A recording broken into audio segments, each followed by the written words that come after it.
Okay. Senador, muchísimas gracias. Son 200,000, pero en realidad, según estimaciones, incluso reales de gente profesional, se dice que puede ser hasta más de 500,000 personas. Son 200,000 reconocidos oficialmente. Es un día triste para los mexicanos. Son mujeres, abuelos, abuelas, nietos, hijos, sobrinos, primos, pues los que han muerto, y hay muchas familias enlutadas este día que llegamos a una cifra oficial de 200,000.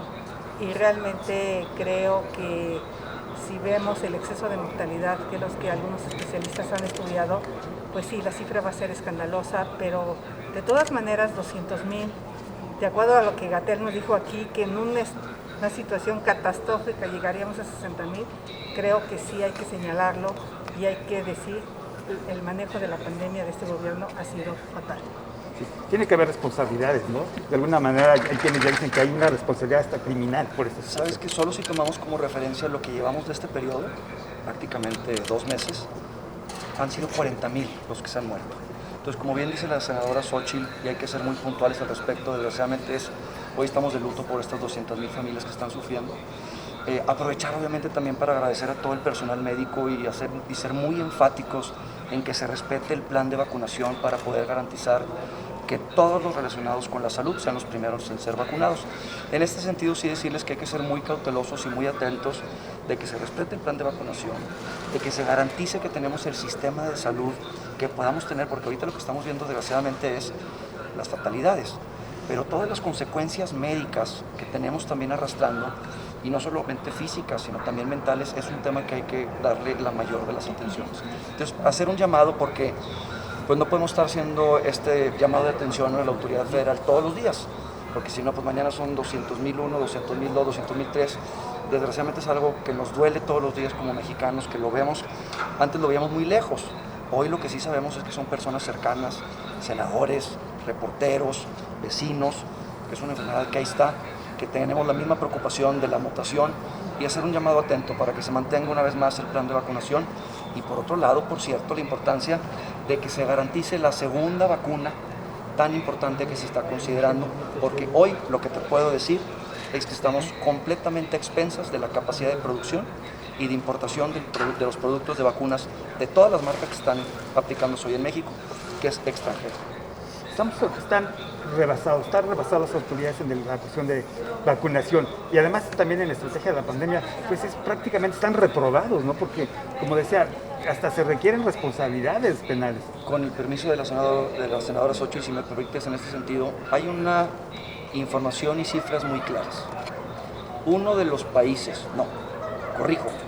el país con la peor caída en el crecimiento del Producto Interno Bruto, relacionado con el número de muertes de toda Latinoamérica y de todos los países de la OCDE, se llama México.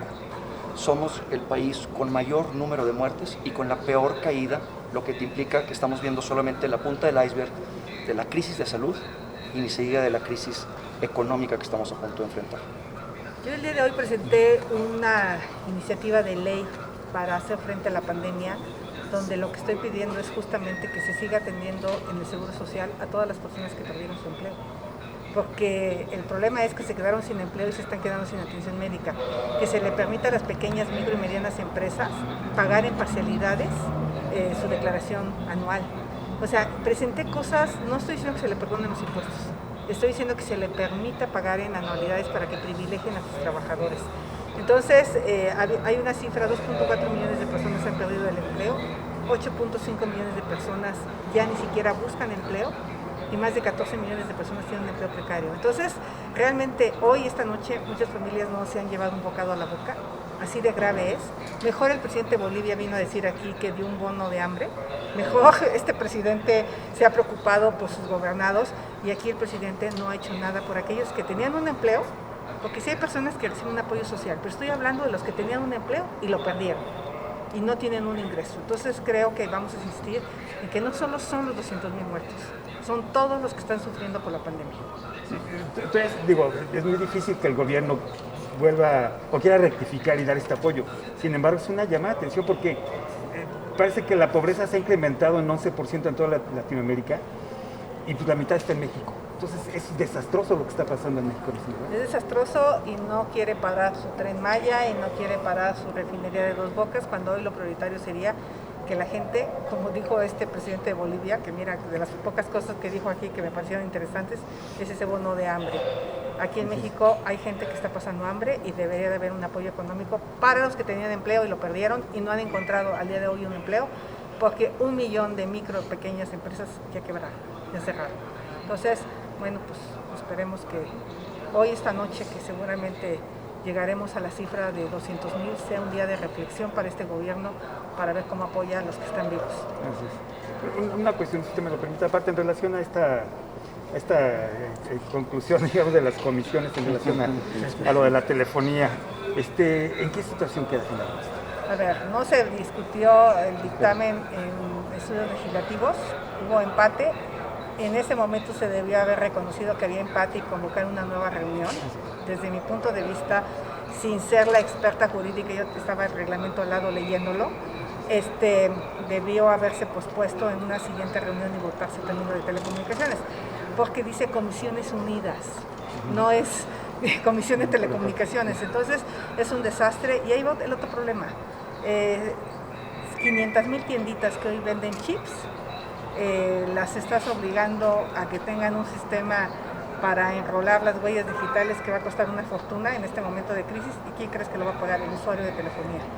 Y quiero pensar cómo van a venir comunidades marginadas a registrarse, y dice, pues si no se registran hay que cortar. Esto estaría listo 2-3 años y podríamos encontrar soluciones que me cansé de proponerles en la comisión para realmente combatir la delincuencia con sistemas expertos, inteligencia artificial. Podemos detectar si un celular solo tiene llamadas de salida y si hizo 150 llamadas en un día, pues ese es un candidato. Entonces podríamos enfocarnos más a ver la delincuencia.